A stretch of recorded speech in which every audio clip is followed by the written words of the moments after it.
So in terms of the sort of beginnings and the background of this paper, I would say both Stephanie Eckert and Kurt Grimm, who are my two co-authors on this paper, we initially started kicking around this idea that we sort of in our lives and in the real world, we're seeing companies sometimes engaging in some behavior that surprised us from a transaction cost economics perspective.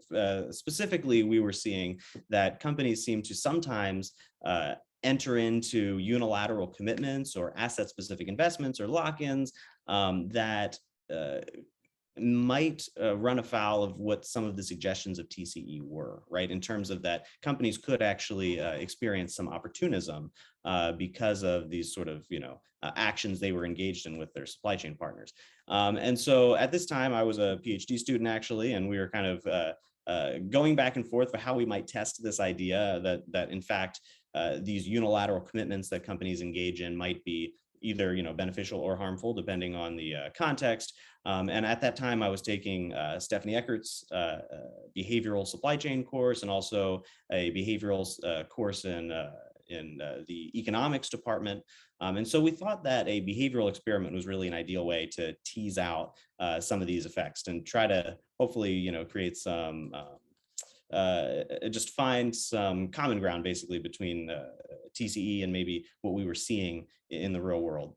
And so at this point, I was, kind of in weekly meetings with my advisor, Kurt Grimm, and he's unfortunately passed away since then. But he was very interested in the idea of the prisoner's dilemma and how that applied to supply chain. And so we thought that the prisoner's dilemma was an excellent context in order to do this research. And also he was a big fan of sports data and would consistently tell his PhD students that sport is a good place to find quality data and that really we should tap this resource more in supply chain. And so really we kind of came into this project thinking that these might be some avenues that we could test this context of unilateral commitments and how those sort of affect outcomes for companies.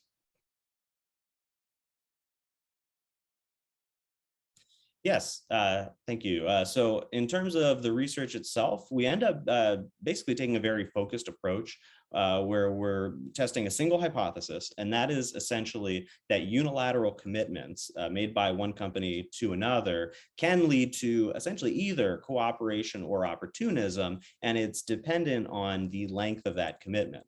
Right. So as I was talking about in the background, we were really interested in this idea of unilateral commitment. And at what point is it basically beneficial for the company, because there's some research that indicates that firms engage in these unilateral commitments because they want to experience some reciprocity from the other side, and they're hoping that it'll be a catalyst for that, right? And so then our question is essentially, under what conditions does that cooperation, that reciprocal cooperation, actually materialize? And so our hypothesis is essentially looking at the length of that commitment. So do longer commitments or shorter commitments really create this environment of reciprocal cooperation?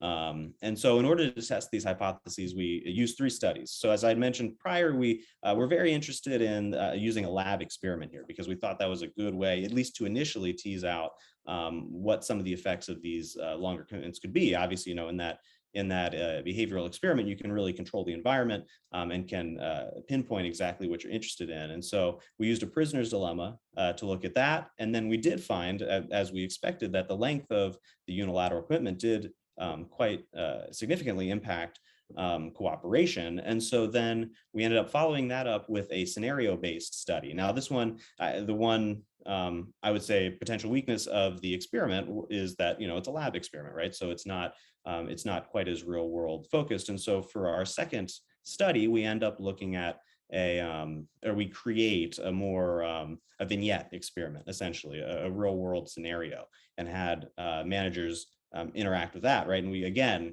confirmed basically the same findings we had found in the prisoner's dilemma.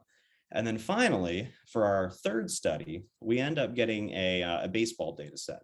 As I had mentioned earlier, my advisor was always an advocate of using sports data because of its completeness, right? If we think about sports, we measure a whole host of different things about every athlete, whether it be their contract, whether it be the actions they take on the field, their success when they're taking those actions, right? And so we were able to then look at our relationship in a more of a secondary data real world context of athletes, right? And we found that once again, we have this relationship between the length of the unilateral commitment and then the basically reciprocal response from the committed party.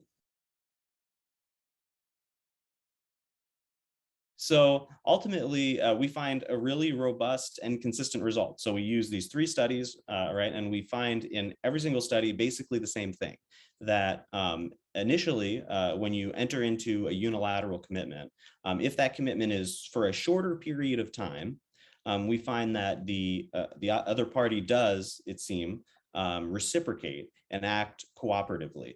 But once that commitment extends to a longer period of time, that reciprocal cooperation starts to peter off, right? And we start to see more opportunistic action, as TCE would suggest. And so I think one thing that is interesting that we found here really is that the answer is it's kind of both, right? These unilateral commitments are not necessarily in themselves good or bad. They instead, it depends on some of the context around them, whether or not the company actually will experience reciprocal sort of cooperation from their partners, or whether they will face opportunism, as TCE would expect.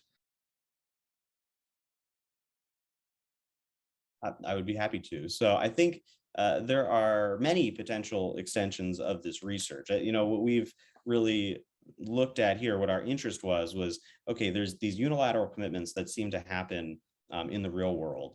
And then there's this theoretical disagreement on when those unilateral commitments will turn into maybe cooperative relationships, or when they'll be more adversarial, sort of opportunistic relationships.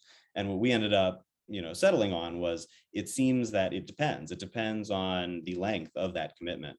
But I think there's probably many other factors that could also be looked at, right? We could, and I hazard to guess what those might be, and I think other researchers will probably look into that quite a bit. But I think we as a research team are also interested in what are some of the other drivers of cooperation. We specifically looked at length of commitment, obviously, but there could be others.